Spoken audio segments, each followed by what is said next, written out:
under the category of maybe I'll do that, and by the way, I'm doing it, Josh Brolin kind of came out and said, this is the headline we get from our friends over at Games Radar. It says, Thanos star Josh Brolin says he would return to the MCU pretty quickly if Avengers Endgame director Joe Russo asked him to, which he might have already done. By the way, I will do this if X happens. By the way, X may have already happened, is kind of what he's saying. Let's go into the article here and see exactly. Kevin Feige's going like, don't. Yeah, dough indeed. Let me see if I can actually find. I lost my place in here. Listen, I'd do anything for Joe Russo, said Josh Brolin in an interview with Entertainment Tonight when asked if he would ever return to the MCU as Thanos. If Joe Russo comes to me, which he may have, I don't know, has an idea, then I might acquiesce probably pretty quickly. All right. Jonathan, you might as well bring it up now because I know you're always aching to bring up this image because it's a damn good one. We all know, for any of us who know the story of Secret Wars, there is one of the most iconic frames ever. And it's got Doctor Doom and a little character by the name of Thanos, where Doctor Doom is confronted by Thanos and without a fight even happening, just punches his hand right through his chest and Predator style just rips out his spine and skull in one swoop while the baggy flesh falls to the ground of Thanos. So for anybody who knows the story of Secret Wars, which again, Doomsday and Secret Wars are all kind of wrapped up together, any of us who just know would already kind of think, wonder if Thanos is going to pop up in this. Because it's a pretty key moment in the story in the comic book. Not that the movie has to include it. They always take liberties with it. Absolutely they do. But it would be a shame if one of these most iconic moments in comic book frame history didn't actually happen in the movie. That would be a shame.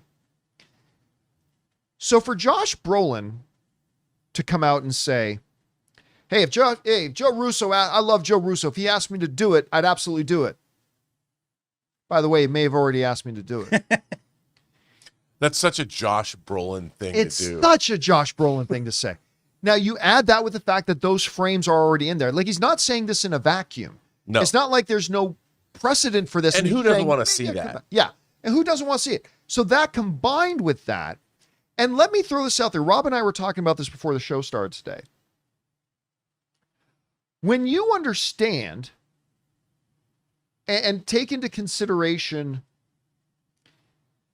that whole notion we've been talking about this whole time, ever since they announced Doctor Doom, the conversation has been, well, you got to introduce him into it in a big way, because in Infinity War, even if you didn't see anything else, you knew right away, oh my God, this Thanos dude is a major problem, because they start off with the movie with him beating up Hulk. Mm-hmm.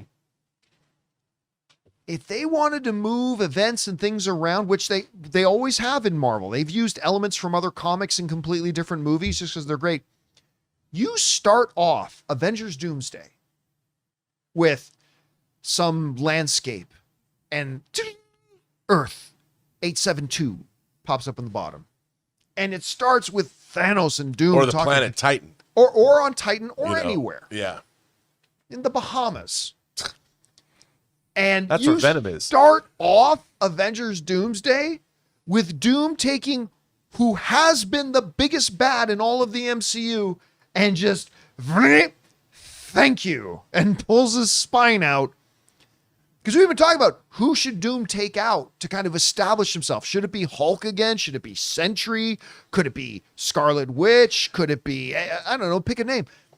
That would be an awesome way to start this whole thing. Especially if they have like a philosophical conversation before it happens. You know, like Thanos knows what Doom's going to do. You know, and we'll by the way, short thing before I lose it, Corn Dizzle in the live chat is saying if they really want to have balls, show him doing that in the trailer. Ooh, I just heard choirs singing. You put that in a Doomsday trailer? every door is being blown off, man. It'd also be a great way crazy. to end the trailer. Oh, or end the trailer. Oh.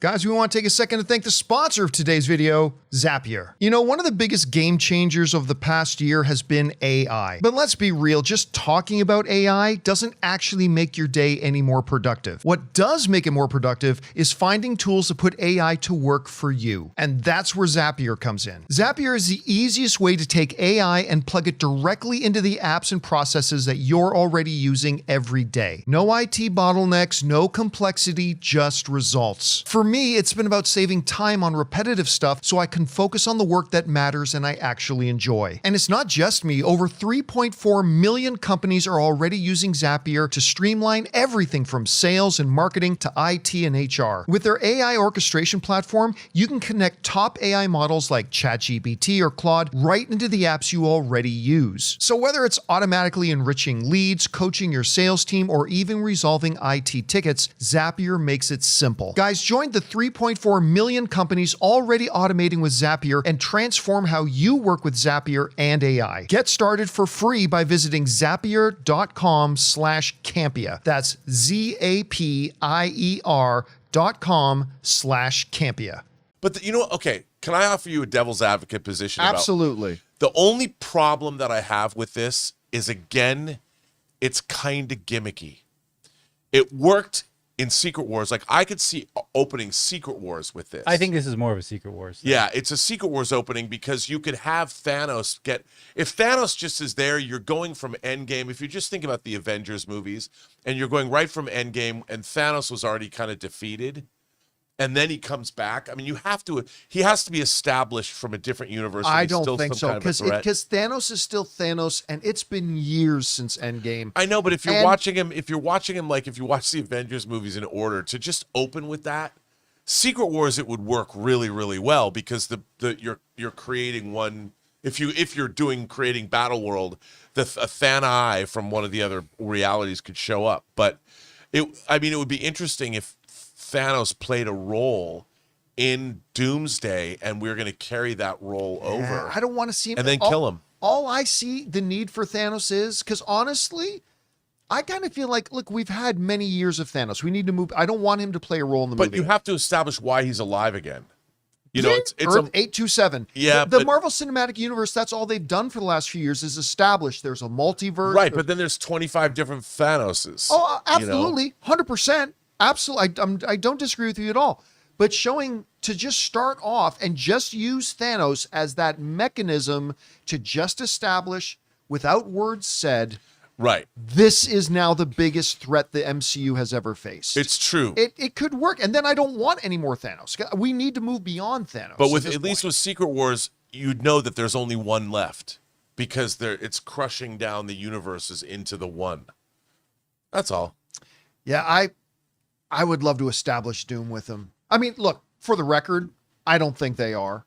Right. I don't think they are. I think, but it would be a great way to just establish the threat level of the character instantly and then move on. The thing is, what was cool though about Infinity War is it was playing off what came before in Thor. You know, and you saw what happened to Asgard. So you're building off that. Like, already it was in a tragic position. And to see these poor Asgardians that escaped Asgard then get victimized by Thanos was even worse. You know, you're building on this horrible thing that happened with the wake of what Hela did to Asgard. And then Thanos shows up and kills half the Asgardians that are left.